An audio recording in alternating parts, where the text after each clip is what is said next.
Bienvenue au troisième et dernier épisode de C'est quoi cet oiseau, consacré aux oiseaux de proie du nord-est de l'Amérique du Nord.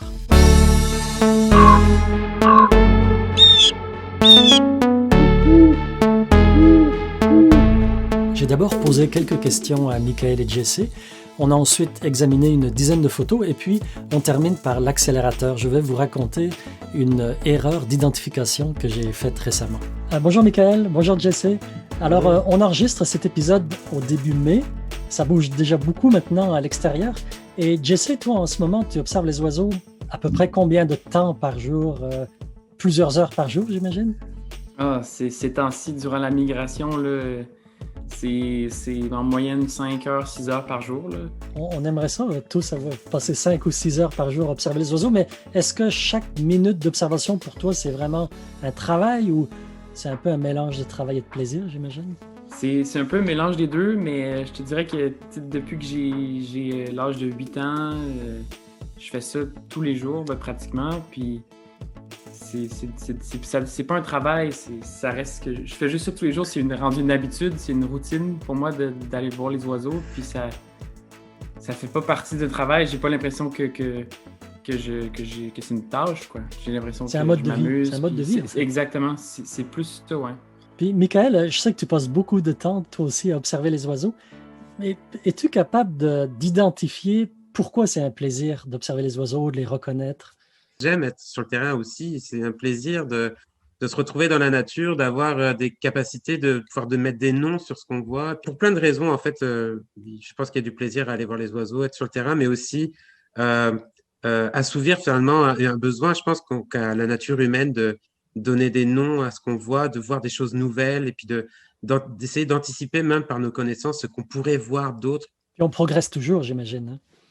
Toujours. Tu veux juste changer de province, puis ça recommence pratiquement à zéro. OK, alors êtes-vous prêt à voir quelques oiseaux supplémentaires sur des photos? Allons-y. Bon, on commence avec une photo que je trouve très intéressante parce que c'est un oiseau avec un gros corps, des petites ailes pour un oiseau de proie. Et je me souviens pas avoir vu un oiseau exactement comme celui qu'on voit, Michael. Ben oui, c'est vrai. En plus, la photo est un peu gênante pour vraiment bien voir l'oiseau parce qu'elle est un peu de trois quarts d'eau. Il y a une aile qu'on ne voit pas. On voit la tête. On a du mal à apprécier la taille également. Mais il y a quand même certaines choses, évidemment, qui nous sautent aux yeux, comme le corps relativement massif. On voit l'oiseau n'a même pas de cou, en fait. L'oiseau est vraiment, on sent qu'il est vraiment athlétique. Et puis, l'aile, c'est ça, proportionnellement, elle fait pas si longue que ça, ce qui nous éliminerait, en fait, par exemple le groupe des éperviers, etc. Mais par contre, elle est relativement large à la base, et puis elle finit quand même un peu plus pointue, on va dire, que ce qu'on pourrait attendre pour une buse, par exemple. Donc là, on n'est pas sur le groupe des buses ni des éperviers, on est sur le groupe des faucons. Puis dans le brun comme ça, il y a peut-être on le voit qu'il est massif, là, on voit que c'est pas une cresserelle ou un faucon émerillon, par exemple. Là, on irait vers le pèlerin ou le faucon gerfaut là, à ce moment-là. Là. Ici, on est sur une morphe plutôt sombre. Et puis, au niveau de la structure, qu'est-ce qui va nous différencier du pèlerin? C'est que à la base de la queue, notamment, on a vraiment des hanches, on va dire, particulièrement larges. C'est-à-dire que normalement, la queue, elle est censée, les plumes de la queue, elles sont censées rentrer un peu plus dans le corps et faire comme des hanches un peu plus fines chez le pèlerin. On voit que c'est quand même très fuselé chez le gerfaut. On a l'impression que c'est vraiment un tube. Puis évidemment, hein, la structure beaucoup plus lourde, beaucoup plus gros, avec des mouvements plus amples. Ils vont faire moins de piquets. Il y a plusieurs choses il est plus athlétique, plus massif, mais finalement, il est moins agile aussi. Et ça se ressent quand on voit l'oiseau en vol. Le gerfaut, c'est un peu un pèlerin obèse. Oui, on peut voir ça comme ça, mais moi, je dirais qu'il est athlétique. Ouais, c'est ça. Il est pas obèse, il a juste fait un peu trop de muscles. Bon, je vais effacer ce que j'avais dit avant. Bon, ici, on a deux oiseaux qui étaient sur la même photo, mais je les ai rapprochés. J'ai fait un petit montage. Alors, c'est flou, on se complique un peu la vie, mais au télescope, ça arrive qu'on n'a pas beaucoup plus d'informations que ce que l'on voit en ce moment. Donc, Jesse, comment tu fais à partir de photos comme ça? On les voit souvent de ce profil-là, les royaux, les pigargues, là, souvent. On les voit arriver de loin. On les voit arriver de loin, là. On les voit, on les repère, on dit il y a un gros ou deux, il y a des gros rapaces qui arrivent, puis chez le royal plutôt, les ailes sont un peu plus remontées vers le haut, un peu comme on voit sur l'individu de droite, pour moi, là. C'est un peu remonté par rapport au niveau du corps. Ça nous permet d'identifier l'aigle royal parce que le pigargue, lui, on aurait une planche. C'est ça. Et puis là, on voit que c'est non seulement le début de l'aile est remonté, ce qui fait que le corps est en dessous des ailes, mais en plus, le bout des ailes aussi, les doigts, qu'on dit, donc les plumes, les primaires qui sont digitées au bout, relèvent un petit peu aussi. Et ça, c'est assez caractéristique d'une silhouette d'aigle royal qu'on va voir de loin. Au-delà de la silhouette, il y a aussi le bain de Mandel, par exemple, ou ce genre de choses qui vont nous indiquer vraiment la taille de l'oiseau. Le pigargue ou l'aigle royal vont avoir vraiment des bas de Mandel hyper amples, hyper lourds, et puis des bas de Mandel relativement récurrents, souvent chez le pigargue, tandis que l'aigle royal va en général faire 5-6 battements d'ailes, pas beaucoup plus, et puis va faire un petit plané de 2 secondes, puis va repartir, va faire 5-6 battements d'ailes et un petit plané. Puis il peut y avoir beaucoup plus de battements d'ailes que 5-6 chez un pigargue, donc ça peut aussi aider, surtout quand l'oiseau est à distance. J'aime bien cette photo parce que elle laisse présager, dans quelques secondes, on va mieux les voir. Tu sais, ils viennent vers nous et ça va être intéressant.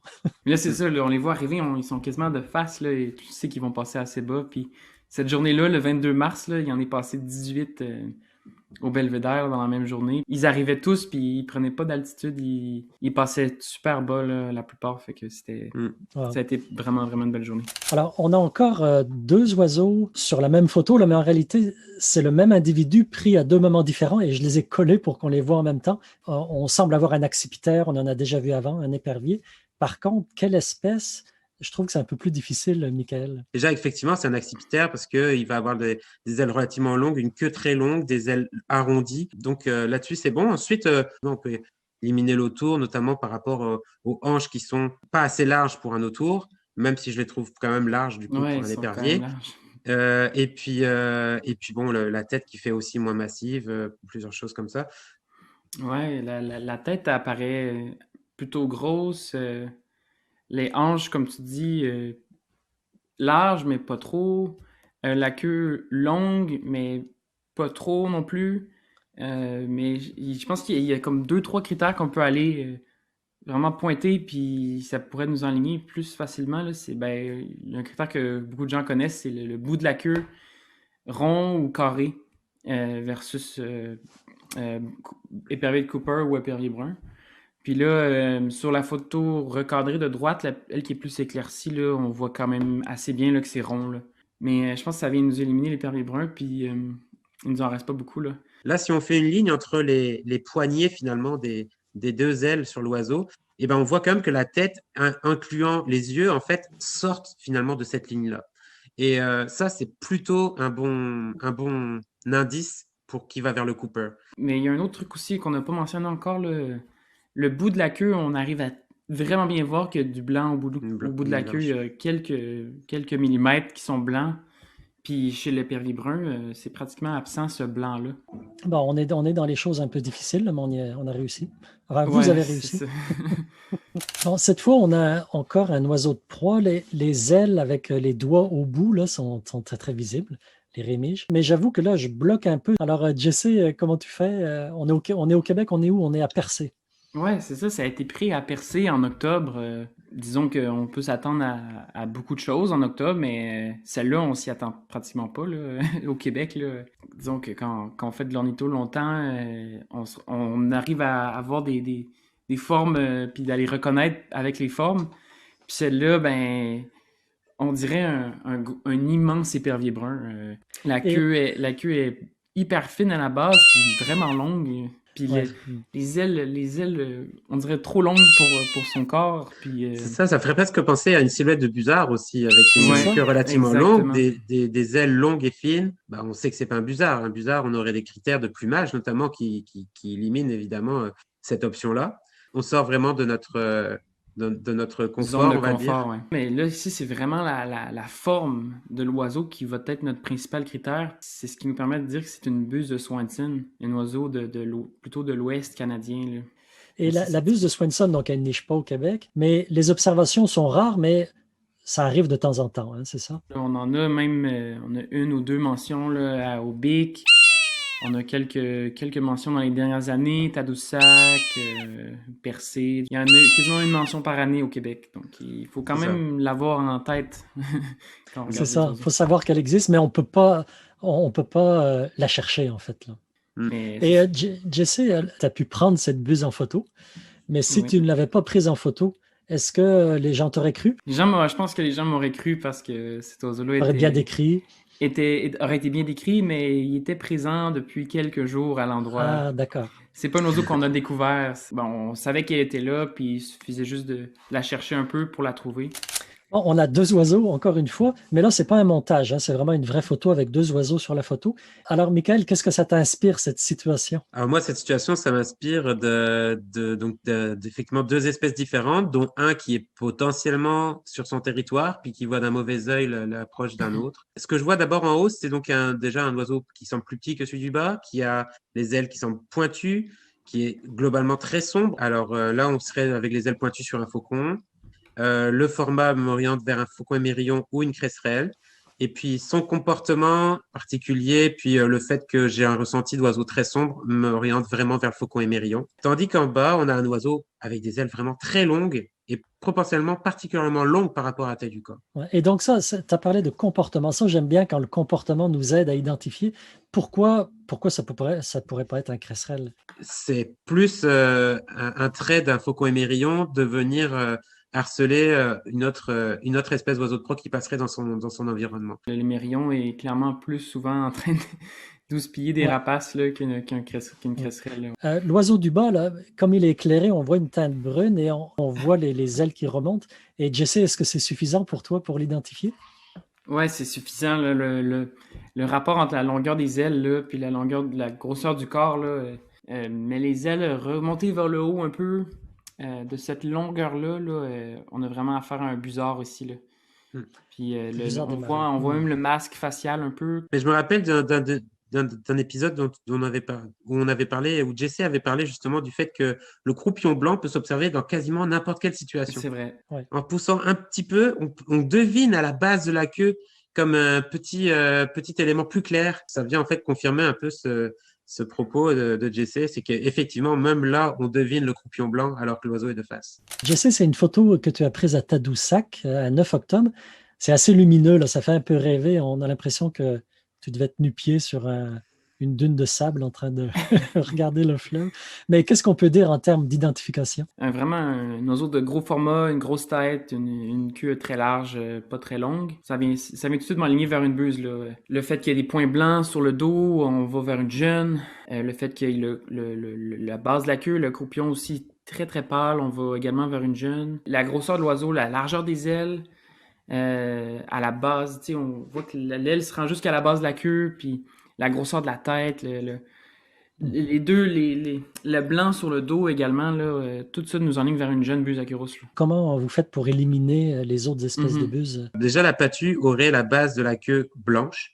Donc là, on a le croupion, effectivement, les plumes du croupion qui sont blanches, donc à pas confondre avec la base des rectrices. Les buses à épaulettes puis et petites buses, en fait, auraient des rayures notamment plus visibles sur la queue. Même sur les jeunes, on verrait quand même des rayures plus, enfin, ce serait une queue un peu plus translucide, puis on verrait des marques qui seraient quand même plus évidentes.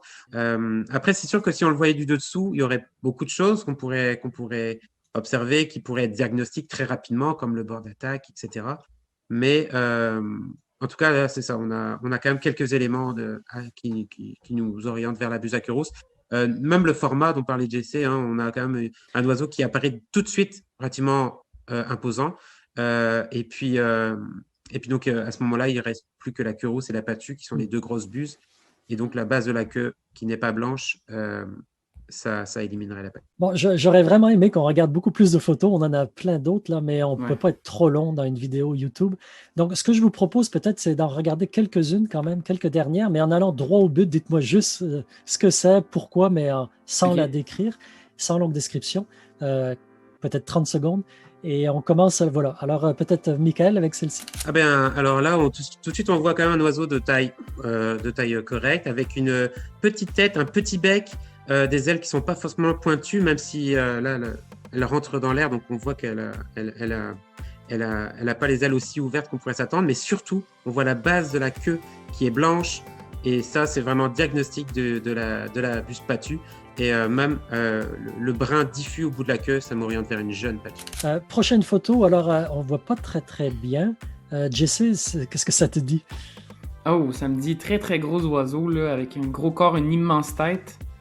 Puis on voit un peu du marbré chocolat en dessous, là, blanc, noir, un peu comme diffus. Puis aussi les plumes un peu en mue, là, en dents de scie dans l'aile. Là, puis tout ça, là, le pigargue, là, ça vient tout de suite, le chercher. Là.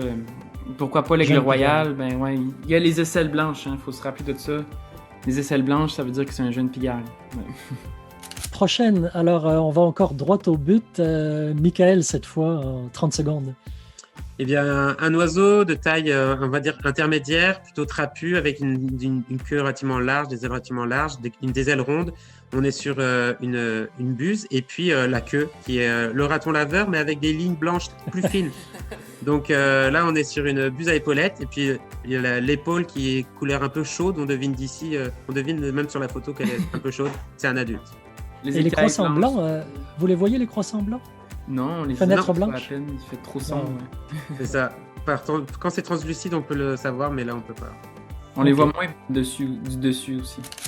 Bon, la dernière des dernières. Alors, ça, c'est Jesse, une photo prise à Saint-Fabien. C'est drôle, ça. Quand je l'ai vu, ça me rappelle les vautours percnoptères qu'on voit dans le sud de la France. Mais s'il y en a eu un à Saint-Fabien, ça serait une belle fin pour cet épisode. Donc, Jesse, c'est quoi? Ah, c'est tout de suite encore là, un peu comme la dernière photo que j'ai faite, le blanc en dessous un peu marbré, un oiseau qu'on sait qui est très gros, là, même si on n'a pas de comparatif. Là, c'est un pigargue à tête blanche, là, encore une fois un jeune. Ouais, je pense que ça vient de soi là, pour le moment. Là. Les aisselles blanches, un gros oiseau, c'est le pigargue à tête blanche. Ouais. Particulièrement clair d'ailleurs, beaucoup de blanc. Vraiment, vraiment blanc. Oui, vraiment, c'est ça, il est assez incroyable. On dirait quasiment un peu... c'est ça, un oiseau du sud, là, une buse noire ou un truc comme ça. C'est ça. Bon, merci beaucoup, Michael et Jesse. J'aurais aimé ça qu'on regarde 50 photos en rafale comme ça. Peut-être qu'on pourrait le faire d'ailleurs un jour pour s'amuser. Mais c'est toujours vraiment passionnant de vous écouter. Puis moi, j'apprends énormément. J'espère que ceux qui nous écoutent apprennent aussi des choses. On pourrait continuer longtemps. Mais on a fait 3 épisodes sur les oiseaux de proie. Déjà, c'est bien.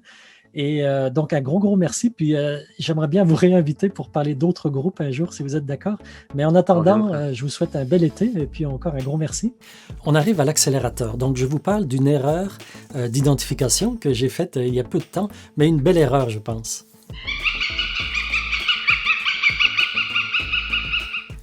La photo est assez petite, c'est pour ressembler à mes conditions d'observation. C'était un 29 mai, près de chez moi, donc au Québec, dans la région de Rimouski.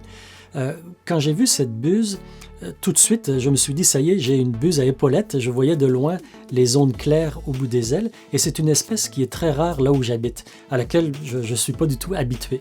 Alors, je prends mon appareil photo qui est dans l'auto. Je prends 3 ou 4 photos et puis l'oiseau disparaît. Mais j'étais content. J'avais quand même la preuve de ma buse à épaulettes. Je reviens à la maison. Je regarde mes photos et oups, là, ça ressemble plus du tout à une buse à épaulettes. En fait, ce que je vois, c'est une petite buse, une juvénile, mais avec quand même des zones claires au bout des ailes. Je commence à décortiquer le plumage. J'arrive à bien séparer les rémiges secondaires qui sont attachées sur l'os de l'avant-bras, qui sont assez brunes ici. Ce sont des plumes juvéniles qui datent de l'été d'avant. Et puis les rémiges primaires au bout de l'aile qui sont fixées, elles, sur les os de la main de l'oiseau. Mais au niveau des rémiges primaires, ça semble tout désorganisé. En fait, c'est un oiseau en mue. Et on voit que les 3 rémiges primaires internes, les plus proches du corps, donc P1, P2 et P3, c'est comme ça que les ornithologues les appellent, ce sont des plumes d'adultes en pleine croissance, des nouvelles plumes.